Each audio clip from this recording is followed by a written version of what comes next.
சொன்னால் போதும் 100 மாப்பிள்ளை மாலையிட கிடைக்கலாம். இங்கே வந்து காலை மாலைதான் சேலையை துவைக்கலாம்.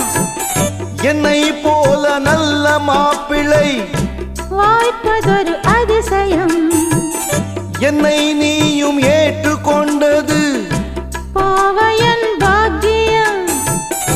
நெடுநாட்கள் ஏங்கும் ஏக்கந்தான் இந்நாள் இங்கு தீர்ந்தது. இல்லையா பின்ன? மங்கை செய்த பூர்வ புண்ணியம் மன்னன் வந்து சேர்ந்தது. ஓச்சுடா. உன்னை பார்த்து நான் சொக்கி போகிறேன். கட்டபொம்மன் பேரா கட்டிக்கொள்ளு ஜோரா. அடிக்குது குளிரு